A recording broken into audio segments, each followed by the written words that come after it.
ओम सतनमोचार्य गुरुजी को हरीश बड़े बाबा दादा गुरु चैतन्य सिद्ध सद्गुरु मत चंद्रनाथ साहब को हरीश चैतन्य सिद्ध सद्गुरु शंभुजित गुरु गोरखनाथ बाबा को हरीश चैतन्य सिद्ध सद्गुरु नवनाथ साहब को हरीश अलख निरंजन आदेश। सर्वप्रथम तर सर्व मायबाप जनतेचे, माता भगिनी, वडीलधारी सर्वांचे मी मनपूर्वक आपल्या चॅनलवरती स्वागत करतो। आपल्याला माहिती आहे की चातुर्मास आणि कार्तिक मास जो वर्तमान स्थितीमध्ये चालू आहे त्या अनुषंगाने अनेक ठिकाणी तीर्थाटन करत असताना किंवा वर्षभरात येणारी ही जी पुण्यकारक अशी जे काही तिथी असतात त्याच्यामध्ये स्वतःसाठी आम्ही उपासना, साधना, तप करत असल्यामुळे गेल्या काही 15 दिवसांच्या कालखंडामध्ये व्हिडिओ हे आपल्या चॅनलला प्रदर्शित हे झाले नव्हते। परंतु जसा वेळ भेटेल त्या अनुषंगाने लाईव्ह घेण्याचा किंवा जिथे आहोत तिथून तुम्हाला लाईव्ह व्हिडिओद्वारे दर्शन घडवण्याचा प्रयत्न आम्ही केला। अनेक व्यक्तिरेखांचे कॉल, व्हॉट्सअप, इवन मेसेजेस प्राप्त झाले की ज्या अनुषंगाने आपले व्हिडिओ किंवा लाईव्ह हे चॅनलवरती कमी येत आहेत किंवा काय येत नाहीत या गेल्या 15 दिवसांमध्ये असे विचारपूस करणारे सुद्धा येऊन गेले। परंतु सर्वांना माहिती आहे किंवा ज्यांना माहिती नव्हते त्या अनुषंगाने आम्ही प्रयत्न तर हाच केलेला आहे की जितक्या जास्त टचमध्ये राहता येईल, भलेही आम्ही आउट ऑफ महाराष्ट्र असलो तरीसुद्धा हा प्रयत्न आम्ही केलेला होता असो। परंतु नाथांच्या कृपाआशीर्वादाने विष्णुदेवता, भगवान शंकर, ब्रह्मदेवा यांच्या सर्वांच्या कृपाआशीर्वादाने आमचा चातुर्मास हा संपन्न झाला। इवन चातुर्मासचे जे 4 महिन्याचं जे व्रत, जे मौन धारण करण्याचं आम्ही केलेलं होतं ते सुद्धा पूर्णत्वाला निश्चितपणे झालेलं आहे। आणि खूप एक वेगळी फिलिंग किंवा एक चांगला आनंदाची फिलिंग आम्हाला सुद्धा येत आहे की या संपूर्ण चातुर्मासाच्या कालखंडामुळे आपल्या चॅनलच्या माध्यमातून जेवढे काही विशेष कार्तिक मासवरती महत्त्व प्रदान करणारे किंवा आपल्या हिंदू सनातन संस्कृतीचं महत्त्व लोकांपर्यंत पोहोचवणारे जेवढे व्हिडिओ प्रदर्शित झाले, जेवढ्या लाईव्ह प्रदर्शित झाल्या, जेवढ्या साधना सांगण्यात आल्या किंवा ज्या अनुषंगाने देवी देवता यांची उपासना कशी करायची याच्यावरती मार्गदर्शन आपण या चातुर्मासच्या कालखंडामध्ये खास करून करण्याचा प्रयत्न केला, तो निश्चितपणे सार्थ ठरला। अनेक व्यक्तिरेखांनी, साधकांनी अनेकशा वेगवेगळ्या साधना या चातुर्मासच्या कालखंडामध्ये केल्या, अनुष्ठान केले, अनुष्ठानाची सुरुवात झाल्या। इवन त्यांच्या घरामध्ये सुद्धा विष्णुदेवता, भगवान शिवशंकर यांची कृपा ही निश्चितपणे झाली असावी। आणि हेच नाथांकडे प्रार्थना आहे की आपले सर्व सबस्क्रायबरांचे कल्याण हो, सर्वांच्या घरामध्ये आनंद असो। त्या अनुषंगाने मी तुम्हाला सर्वांना या चातुर्मासच्या परत एकदा शुभेच्छा देत आहे। आणि आता या आजच्या व्हिडिओला आपण सुरुवात करूया। पहा, आता येणारी जी वर्षातली एकमेव तिथी ज्याच्यामध्ये अष्टमी तिथी, ज्याच्यामध्ये कालाष्टमी आणि काळभैरव जयंती ही येत आहे। आणि भैरवाच्या बाबतीमध्ये वर्णन करताना किंवा ज्या अनुषंगाने भगवान विष्णूंचे सर्वात तीव्र अवतार म्हणजे रुद्राचे तीव्र अवतार कोणते आहेत तर ते आहेत काशीचे काळभैरव। मग याच काळभैरवनाथाविषयी आपण माहिती देण्याचा प्रयत्न या आजच्या व्हिडिओमध्ये करणार आहोत।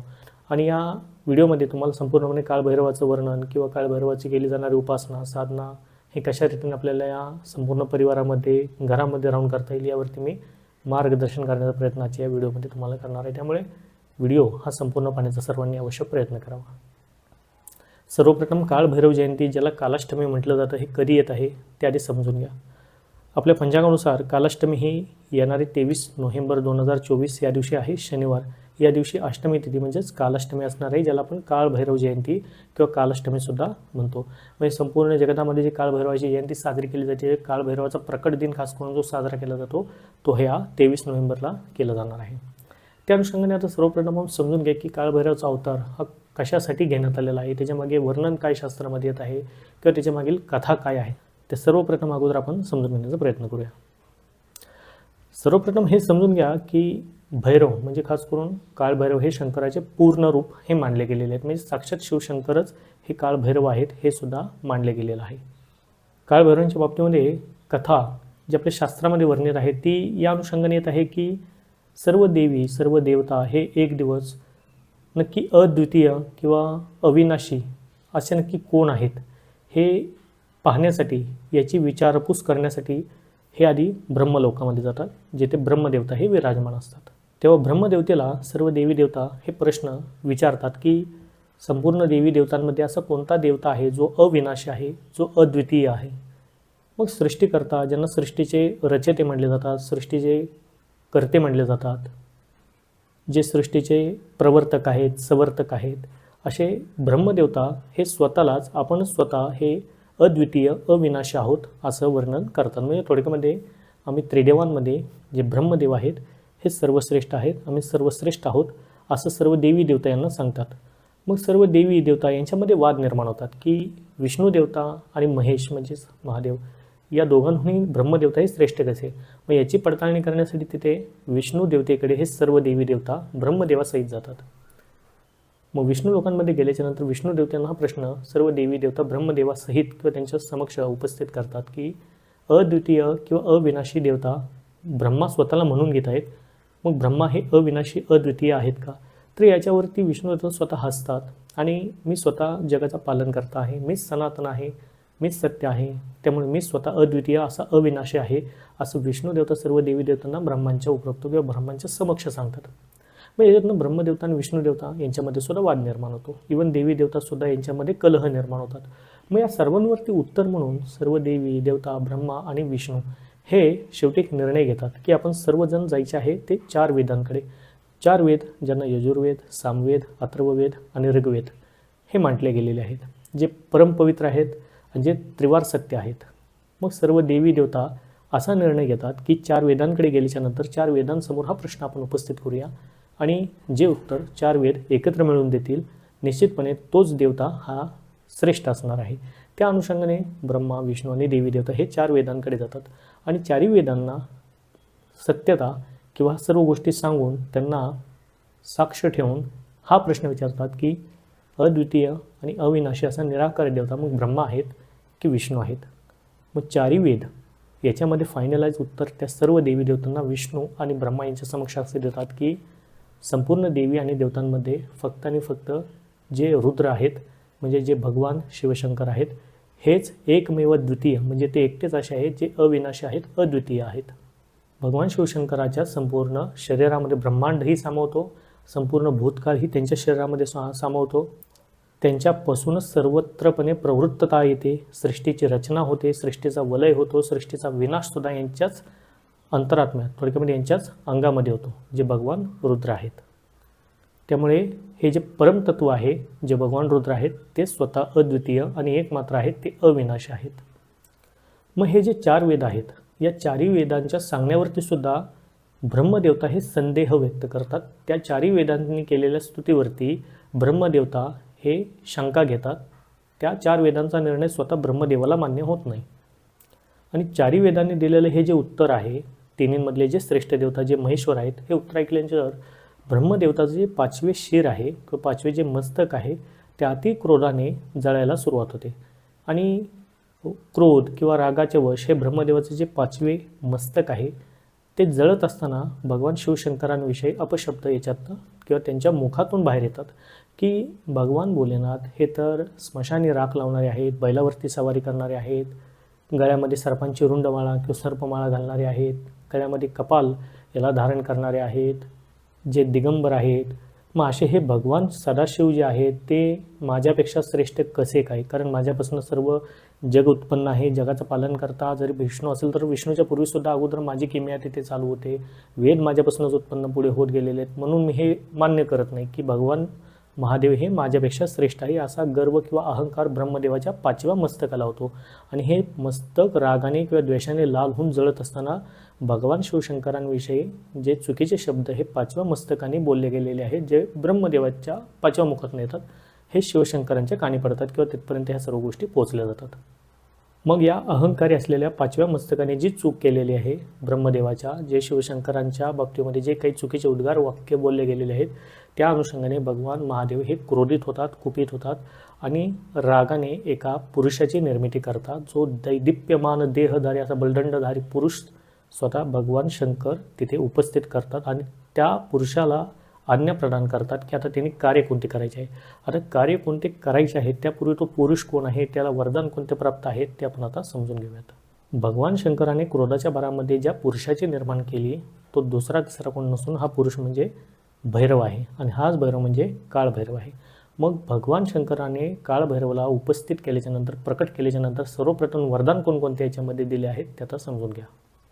भगवान शंकराच्या क्रोधाने उत्पन्न झालेला जो क्रोधाग्नी पुरुष आहे हा साक्षात काळाच्या रूपाने दिसणारा किंवा ज्याच्याकडे पाहिल्याच्यानंतर भयभीत होणारा किंवा ज्याच्याकडे पाहिल्याच्यानंतर भीती वाटणारा असा जो काळ रुद्राग्नी पुरुष ज्याला म्हटलं जातं त्याला काळभैरव म्हटलं जातं. त्यामुळे भगवान शंकर याला वरदान देतात की जे तुझं हे जे रौद्र असलेले जे रूप आहे त्या रूपाला पाहून साक्षात काळसुद्धा तिथे थांबेल, काळसुद्धा तुझ्या रूपाला घाबरेल. त्यामुळे मी तुला आजपासून इथे या पुरुषाला नाव जो भैरव आहे याला मी काल ही संज्ञा देत आहे आणि हा काळ भैरव या नावाने पृथ्वी तलावरती प्रख्यात होईल.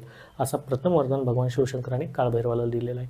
त्यामुळे काळभैरवाचे जे स्वरूप मांडलं गेलेलं आहे, जे रूप मांडलं गेलेलं आहे ते अत्यंत पॉवरफुल, अत्यंत रुद्र असे रूप हे काळभैरवाचे मांडले गेलेले आहे. जो प्रकाश काळभैरवापासून निर्मित झाला, जे रूप काळभैरवाने धारण केलेले आहे त्याच्यापाशी काळाला सुद्धा गती थांबवावी लागली व काळसुद्धा त्याला घाबरतात. त्यामुळे काळांचा काळ ह्याला काळभैरव असं सुद्धा म्हटले जातं. याचबरोबर दुसरा वरदान शिवशंकराने कालभैरवला दिला की तुझ्याच कृपेने या संपूर्ण समस्त संसाराचे पालन, पोषण आणि भरणसुद्धा होईल. हा सुद्धा आशीर्वाद प्रभू महादेवाने काळभैरवाला दिलेला आहे. त्यामुळे ज्या अर्थी जे पुरुष, ज्या घरामध्ये तुझी पूजा होईल किंवा ज्या घरामध्ये तुझी ख्याती ऐकल्याच्यानंतर तुझी महिमा गायली जाईल, त्या घरामध्ये निश्चितपणे उदर असेल, आहार असेल, पालन असेल, पोषण असेल, हे सर्वच्या सर्व वरदान तू त्या घरादाराला देशील. त्यामुळे काळभैरवात तू त्या घराचा सुद्धा स्वामी होशील. त्यामुळे आपण जेवढ्या जास्त प्रमाणामध्ये कुलदेवतासुद्धा पाहतो, याच्यामध्ये कुलदेवतेच्या स्थानकामध्ये सुद्धा काळभैरवाचं स्थानक हे पॉवरफुल मानलं जातं. महाराष्ट्रामध्ये अनेकशा घरांचे कुलदैवत हे साक्षात काळभैरवसुद्धा आहेत. ज्या अर्थी ब्रह्माला जो अहंकार प्राप्त झालेला होता की त्याच्यापासून सर्व उत्पन्न आहे, ब्रह्मदेवापासून सर्व गोष्टी आधी सुरुवात होतात, हा अहंकार काळभैरवाने साक्षात महादेवाने दुसऱ्या वरदानामध्ये या ब्रह्मदेवाचा मोडलेला आहे. त्यामुळे काळभैरवाला उदराचं पोषण करणारा, भरण किंवा पालन पोषण करणारा सुद्धा मांडले गेलेलं आहे. तिसरा वरदान भगवान महादेवाने काळभैरवाला असं दिलेलं आहे की तुझं जे स्वरूप आहे हे उग्र आहे, हे चिडलेल्या स्वरूपामध्ये आहे. त्यामुळे जे जे तुझे भक्त असतील, जे संत, सज्जन, साधू, पुरुष असतील, हे ज्या ज्यावेळेस तुझं ध्यान करतील भैरवा, तर हे तुझं उग्र रूप, तुझं चिडलेलं रूप पाहिल्याच्यानंतर तू त्यांच्या समोर किंवा त्यांच्या समोर उपस्थित होऊन त्यांच्या शत्रूंचा तू विनाश करून टाकशील, कोणतीही पर्वा किंवा फिकीर न करता. असं सुद्धा वरदान भगवान शंकरांचा काळभैरवाला आहे. एवढेच नाही तर तुझे जे भक्त आहेत त्या भक्त करत असलेल्या पापांचं सुद्धा तू स्वतः भक्षण करशील, एवढी तुझी ताकद, एवढी तुझी ख्याती मोठी असेल. असं सुद्धा वर्णन किंवा असं सुद्धा महिमा आणि वरदान स्वरूपी महादेवाने काळभैरवाला दिलेलं आहे. याच्यानंतर पुढचा वरदान असा देव केलेला आहे की या समस्त ब्रह्मांडामध्ये ज्या 4 पुरी आहेत, या समस्त ब्रह्मांडामध्ये जेवढ्या पुरी आहेत, ह्या पुरींमधली जी सर्वात श्रेष्ठ पुरी मानली जाते, ज्याला काशीपुरी म्हणजे काशी नगरी मानली जाते, या काशी नगरीमध्ये सुद्धा सर्वात प्रथम मान हा तुझा असणार आहे. त्या काशीपुरीचा तू दंडनायक होशील, दंडाधिकारी होशील. असं सुद्धा वरदान भगवान महादेवाने याच काळभैरवाला दिलेलं आहे. त्यामुळे काशी नगरीचे जे अधिपती आहेत, दंडाधिकारी आहेत, ते सुद्धा हेच काळभैरवनाथ आहेत. एवढेच नाही तर काशी नगरीमध्ये जे व्यक्तिरेखा पाप करतील, या केलेल्या पापांना सुद्धा तू स्वतः दंड देशील. असं सुद्धा वरदान या काशी नगरीला किंवा या काशी नगरीमध्ये असलेला काळभैरवाला महादेवाचा प्राप्त आहे. भलेही चित्रगुप्त पाप पुण्य याचा लेखाजोखा हा स्वतः लिहित असेल, परंतु काशी नगरीमध्ये यमदेवतेला सुद्धा दंड देण्याचा अधिकार नसेल. हा दंड देण्याचा अधिकार फक्त तुलाच असेल. असा वरदान काळभैरवाला भगवान महादेवाचा आहे. त्यामुळे काशी नगरीमध्ये जे कोतवाल आहेत, जे काशीचे कोतवाल आहेत, जे दंडनायक आहेत, ते सुद्धा काळभैरव आहेत. हे सर्व वरदान प्राप्त करून दिल्याच्या नंतर स्वतः भगवान महादेव शिवशंकर काळभैरवाला सांगतात की आता तू या क्षणी जा आणि जे अहंकार उत्पन्न झालेले जे ब्रह्मा आहेत त्या ब्रह्मदेवतेला तो आता दंडित कर. तत्क्षणी काळभैरवनाथ हे ज्या ठिकाणी ब्रह्मदेवता आहेत त्या ठिकाणी प्रकट होतात. ब्रह्मदेवता, विष्णुदेवता आणि समस्त देवी देवता यांच्या समोर काळभैरवनाथ आपल्या डाव्या हाताच्या करंगळीने, ह्या करंगळीच्या समोरील फक्त अर्ध्या नखानेच ब्रह्मदेवाचे 5वे मुंडके, ज्या मुंडक्याने, ज्या मस्तकाने, ज्या अंगाने प्रभू शिवशंकरांची निंदा केली, ते मस्तक डाव्या हाताच्या करंगळीच्या एका नखाने उडवून टाकतात. एवढी ताकद काळभैरवनाथाची आहे. ज्या अंगाने, ज्या मुखाने ब्रह्मदेवाला अहंकार प्राप्त झाला, ब्रह्मदेवाच्या वाणीतून चुकीचे शब्द निघाले गेले, तत्क्षणी एका क्षणामध्ये काळभैरवनाथाने ते मुंडके कापून टाकले. भैरवाचे हे रौद्र रूप पाहून सर्व समस्त देवी देवता, विष्णू देवता सुद्धा तिथे भयभीत होतात आणि ब्रह्महत्याचं पातक भैरव देवता स्वतःच्या हातामध्ये धरतात. म्हणजे ब्रह्मदेवाचं जे 5वं मुंडकं आहे ते ब्रह्महत्या केलेलं ब्रह्मदेवता स्वतः हातामध्ये पकडतात आणि संपूर्ण पृथ्वीतलावरती प्रदक्षिणा करत, तीर्थाटन करत शेवटी काशी नगरीमध्ये येतात. ज्या ठिकाणी आल्याच्यानंतर ब्रह्मदेवाचं हातामध्ये जे असलेले मुंडके आहे, ज्या अर्थी ब्रह्मदेवाच्या पाठीमागे ब्रह्महत्या लागली, ब्रह्महत्या लागल्याच्यानंतर ब्रह्महत्येने एका स्त्रीचं रूप धारण केलं आणि ती स्त्री विचित्रावस्थेमध्ये काळभैरवाच्या पाठीमागे येत होती. परंतु भगवान शंकरांनी ज्या अर्थी वरदान काळभैरवाला दिलेलं होता की पृथ्वीची प्रदक्षिणा करत असताना, तीर्थ करत असताना शेवटी तू वाराणसी या क्षेत्री येशील, काशीपुरी येथे येशील, त्यावेळेस जी ब्रह्महत्या आहे ती तुझ्या हातून गळून पडेल, जी ब्रह्महत्या आहे तिथून ती नाहीशी होईल. आणि शेवटी काळभैरवनाथ या ब्रह्महत्येच्या पातकापासून सुद्धा काशी नगरीमध्ये येऊनच मुक्त होतात. आणि ज्या ठिकाणी ब्रह्मदेवतेचे कपाळ ज्या ठिकाणी पडते तिथे सुद्धा कपालमोचन नामक तीर्थ या काशी नगरीमध्ये स्थापित होते, जे आज तागायत सर्वांच्या दर्शनासाठी आहे. त्यामुळे ब्रह्महत्येला सुद्धा काशी नगरीमध्ये येण्याचा अधिकार नाही. काशीचे सर्वस्वी अधिकार हे कोदंडपाणी, ज्यांचा काळभैरव आपण म्हणतो, यांच्याकडेच आबाधित आहेत. अशी कथा आपल्याला पुराणांमध्ये काळभैरवनाथाची उत्पत्ती कथा निश्चितपणे सापडते. आणि याच्यातूनच काळभैरवनाथ संपूर्ण पृथ्वी तलावरती असणाऱ्या समुच्चयाला संदेश देतात की व्यक्तिरेखेच्या अंगामध्ये अहंकार हा कदापि नसावा. कारण ज्या ज्या व्यक्तिरेखेच्या अंगामध्ये अहंकार निर्माण होतो, अहंकार दंभ निर्माण होतो, तो व्यक्ती भक्तीपासून लांब जातो, त्याच्यापासून भक्तीसुद्धा लांब जाते. आणि निश्चितपणे अहंकारामुळेच व्यक्तीचं पतन हा होतोच होतो. असाच अहंकार ज्या ब्रह्मदेवाला निर्माण झाला, त्या ब्रह्मदेवाचं अहंकाराचं पतन करण्यासाठी काळभैरवाने रूप धारण केलेलं आहे. त्यामुळे भक्ती करत असताना, ईश्वराची आराधना करत असताना, खास करून काळभैरवाची भक्ती आपण करत असताना व्यक्तीने आपल्या अंगामध्ये अहंकार हा कधीसुद्धा ठेवू नये. अहंकार हा निश्चितपणे ईश्वर प्राप्तीपासूनच त्या व्यक्तिरेखेला निश्चितपणे तो लांब ठेवतो आणि त्याला ईश्वराची प्राप्ती हाच अहंकार होऊ देत नाही. उलट त्या अहंकाराला मोडीत काढण्याचं कार्य हे काळभैरवनाथ करतात. ज्यावेळेस ब्रह्मदेवाची मुंडकी हातात धरून काळभैरवनाथ हे काशीपुरीपर्यंत येत होते, वाराणसीपर्यंत, हा जो मधला टप्पा आहे, ह्या मधल्या टप्प्यामध्ये भगवान महादेवाने काळभैरवाला कपाल नामक व्रत करण्यासाठी सांगितले होते, ज्याला कपाली व्रत असं म्हणतात. आणि संपूर्ण पृथ्वी तलावरती भैरवनाथ हे कपाली व्रत करत फायनलला वाराणसीमध्ये आले आणि तिथे ब्रह्महत्येच्या पातकापासून मुक्त झालेले आहे. त्यामुळे आपल्याला जे कापालिक वर्तमान स्थितीमध्ये दिसतात, जे खप्परमध्ये जेवण करतात किंवा जे कपाळामध्ये जेवण करतात, ते कापालिक आहेत, ते एका व्रतामध्ये आहेत. आणि कापालिक किंवा कपाल करणारे, जे व्रत करणारे जेवढे साधू आहेत, संत आहेत, ते सुद्धा काळभैरवांच्याच अंडरमध्ये येतात. त्यामुळे जेवढ्या पद्धतीचे तंत्र चालते, खास करून अघोरी तंत्र चालते, याच्यामध्ये सुद्धा काळभैरवाचं दंड किंवा काळभैरवाचं जे स्थानक आहे हे वरच्या स्थानकावरती किंवा भैरवीबरोबर भैरवाचं, खास करून काळभैरवाचं मान्य केलं गेलेलं आहे. त्यामुळे काळभैरवांना काल आणि कपाल हे सुद्धा संज्ञा दिले गेलेले आहेत. आता काळभैरवाच्या भक्तीमध्ये किंवा काळभैरवाच्या उपासने केल्याच्यामुळे नक्की फायदे काय काय होतात, तर याच्या बाबतीमध्ये सांगायचं झालं तर पहा, काळभैरवाच्या बाबतीमध्ये सर्वप्रथम जे नवग्रह आहे त्याच्यातला जो सर्वात उपद्व्यापी ग्रह जो राहू हा ग्रह मानला गेलेला आहे, तर राहू ग्रहाची शांतीसुद्धा फक्त आणि फक्त काळभैरवाच्या उपासनेने होते. कारण राहू एकमात्र ग्रह असा आहे जो कोणत्याही देवी देवता यांच्या वर्चस्वाखाली येतच नाही, मुळामध्ये त्या ग्रहाची उपस्थिती नाहीच आहे, तो छायारूपी ग्रह आहे. परंतु राहू या देवतेच्या बाबतीमध्ये जर म्हटलं तर राहू केतूला शांत करण्यासाठी जर तुम्ही कोणत्याही पद्धतीची पूजा अर्चा आराधना करून तो शांत झाला नसेल, शांती करून तो शांत झाला नसेल, मुळामध्ये शांतिकर्माने राहू हा शांत होतच नाही. मग राहू देवतेला शांत करण्यासाठी, इव्हन राहू देवतेची कृपा प्राप्त आपल्यावरती करून घेण्यासाठी जर तुम्हाला कोणत्या देवी देवतेला शरण जावे हा प्रश्न असेल, तर एकमात्र देवता असा आहे जो राहू ग्रह देवतेला नियंत्रित करतो, तो आहे काळभैरवनाथ. तुम्ही काळभैरवाच्या शरणागती जर पत्करली तर राहू देवता निश्चितपणे तुमच्या पत्रिकेमध्ये कोणत्याही स्थानकामध्ये राहू असेल तो उपद्व्यापी न होता तुम्हाला आशीर्वाद प्रदान करण्यासाठी उभा राहतो. ही ख्याती काळभैरवाची आहे. काळभैरवाच्या उपासनामध्ये दुसरा टप्पा येतो की ज्या व्यक्तिरेखांना भय आहे किंवा ज्या व्यक्तिरेखांना कोणत्याही पद्धतीची भीती वाटते, कोणतीही शत्रूंची भीती असेल, तंत्राची भीती असेल, ह्या सर्व भीतींना मोडणारा देवता आहे तो काळभैरव आहे. कारण भैरवाचं नावच आहे भय आणि भीरू. भीरू म्हणजे भैरव आणि भय म्हणजे भीती.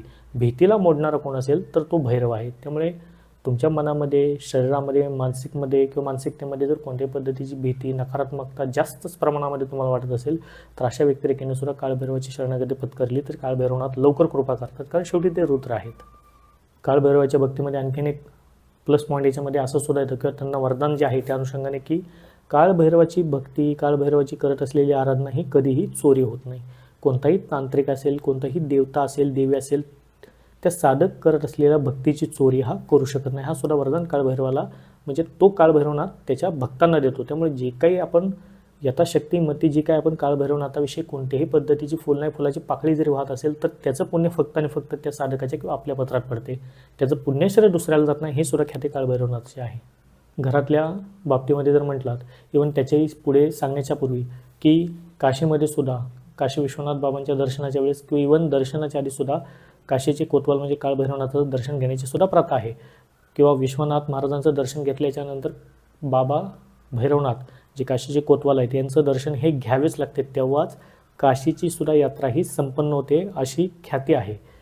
एवढेच नाही तर काशीमध्ये जेवढे मोठे मोठे अधिकारी जरी कोणी येत असेल, ज्याला आपण म्हणूया की पोलीस प्रशासनामध्ये येणारे जे खास करून वाराणसी काशी नगरीमध्ये येणारे जे नवनिर्वाचित अधिकारी सुद्धा असतात, तर ते अधिकारीसुद्धा त्यांचा अधिकार किंवा ती खुर्चीवर बसण्याच्या आधी पहिल्यांदा काशीचे जे दंडनायक आहेत, ज्यांना काशीचे कोतवाल म्हणतात, यांच्या दरबारी जातात आणि त्यांना सांगतात की बाबा काशी नगरीमध्ये आम्ही जरी पोलीस अधिकारी असेल किंवा अधिकारी वर्गावरती असेल, आम्ही या पदावरती जरी विराजमान होणार असेल, परंतु खऱ्या अर्थी दंडनायक काशीचे तुम्ही आहात.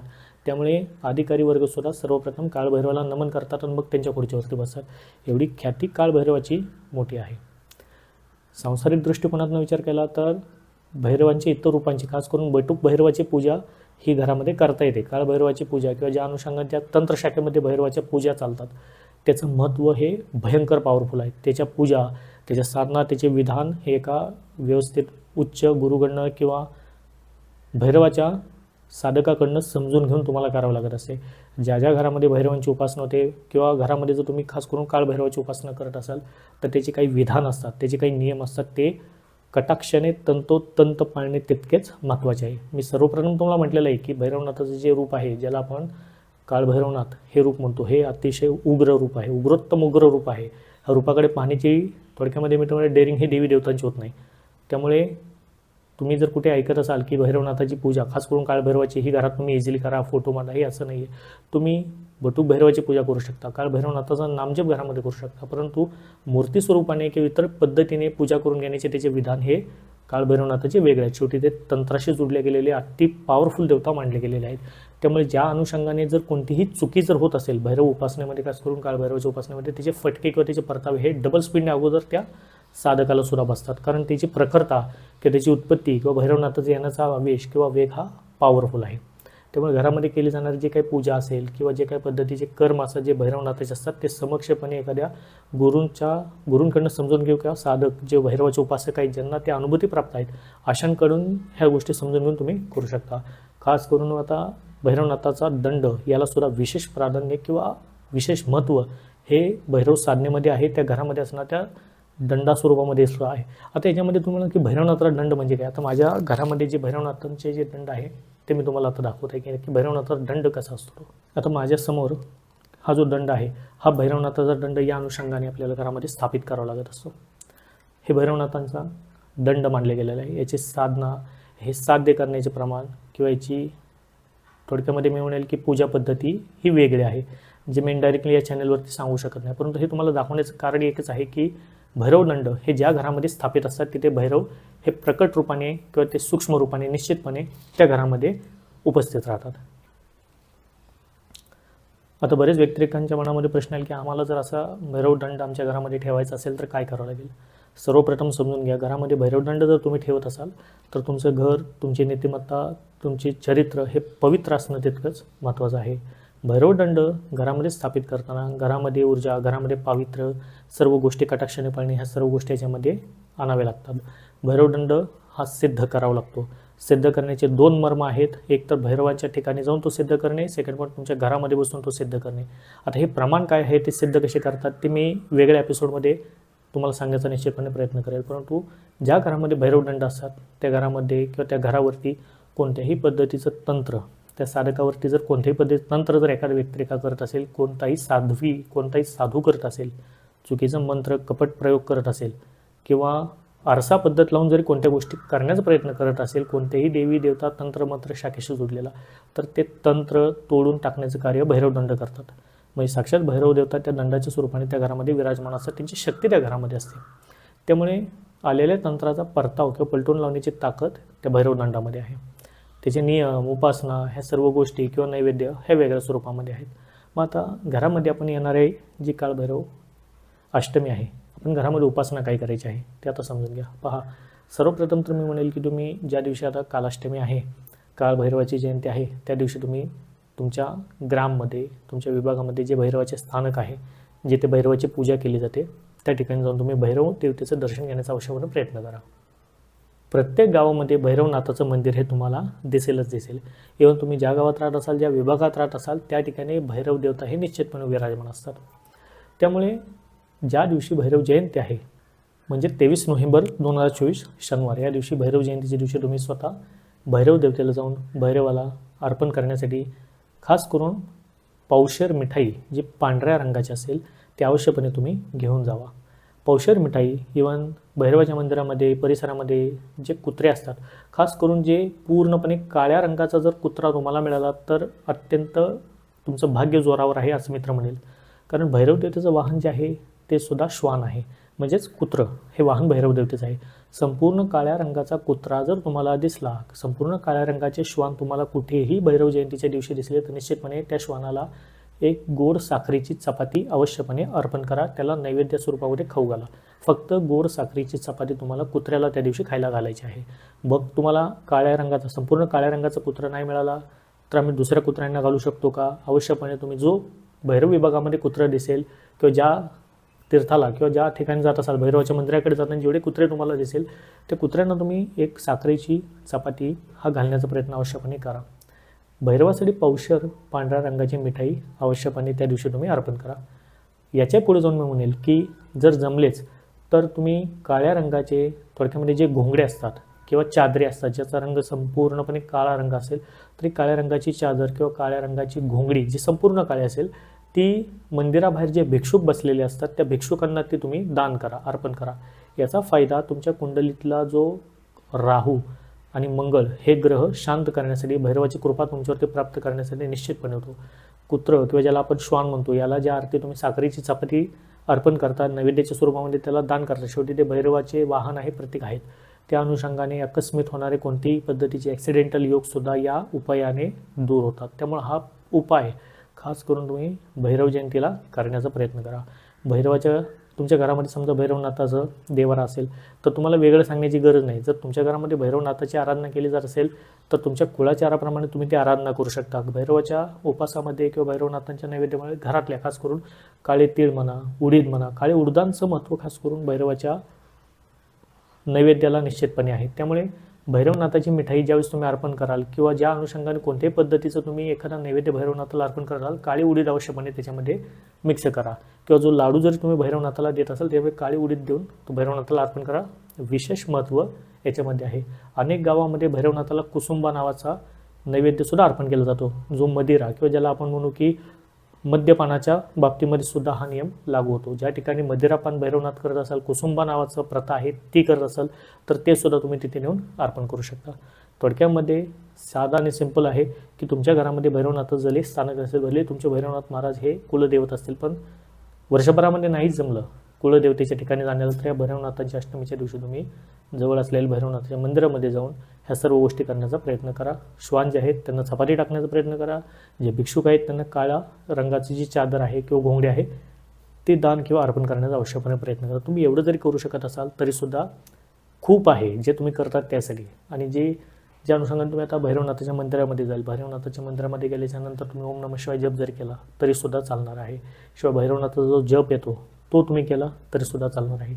आता अनेक व्यक्ती का भैरवनाथांची पूजा करण्यासाठी उत्सुक आहेत किंवा भैरवनाथ आम्हाला सिद्ध करायचं आहे, मग आम्ही कोणतं केलं पाहिजे? तर तुम्ही बटूक भैरवाची पूजा करू शकता. बटूक भैरवाचे कोणत्या पद्धतीचे स्तोत्र आहेत, इव्हन काळभैरवाचं जे अष्टक आहे ते सुद्धा तुम्ही तुमच्या घरामध्ये या कालाष्टमीला वाचू शकता, मंदिरामध्ये सुद्धा वाचू शकता. बटूक भैरवाच्या बाबतीमध्ये जे मंत्र येतात, खास करून जे बीज मंत्र येतात, तर हे गुरूंकडनं जे तुम्ही केलेलं असेल त्याच्यानंतर घेऊन तुम्ही केलं तरी सुद्धा चालणार आहे. तो साध्या सोप्या पद्धतीने एवढं जर तुम्ही करू शकत असाल तर खूप काही याच्यामध्ये तुम्हाला परताव्याच्या स्वरूपामध्ये भैरवनाथ देणार आहेत. आणि भैरवनाथ जे व्यक्ती काही अष्टमीला त्यांच्या मंदिरामध्ये जातात त्यांना त्यांचं आवडीचं नैवेद्य अर्पण करतात, श्वानांना नैवेद्य देतात.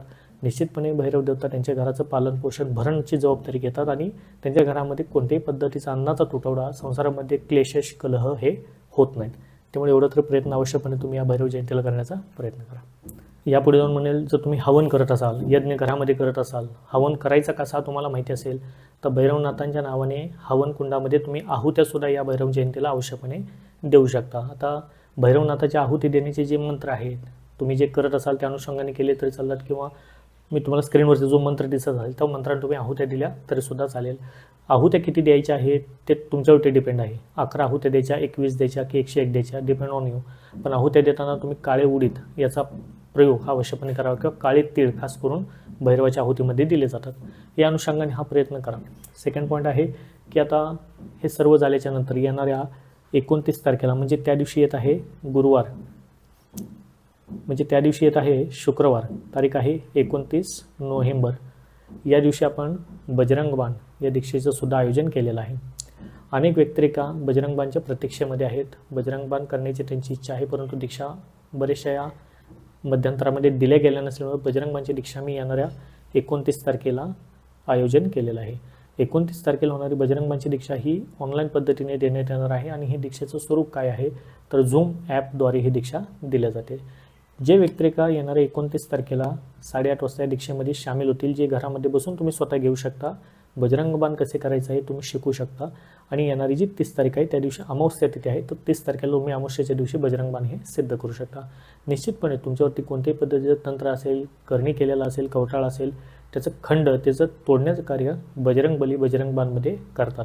यापूर्वी ज्या दीक्षा बजरंग बाणच्या दिल्या, अनेक व्यक्तिरेखांना त्याचे अनुभव प्राप्त झाले, अजूनही ते बजरंग बलीच्या कृपेने तरत आहेत, त्या अनुषंगाने ते पुढे जात आहेत. तुम्ही सुद्धा जर बजरंग बलीची कृपा प्राप्त करून घ्यायची असेल, तुमच्यावरती कोणत्या पद्धतीची कवटाळे असेल, करणे असेल, किंवा कोणत्या पद्धतीचे तंत्र झालेले असेल, त्याची भीती तुम्हाला वाटत असेल, तर अवश्य अशा सर्व व्यक्तिरेखांना मी वेलकम करतो. त्यांनी बजरंग बाण शिका आणि बजरंग बाण तुमच्या घरामध्ये तुम्ही स्वतः घरच्यांबरोबर सिद्ध करा.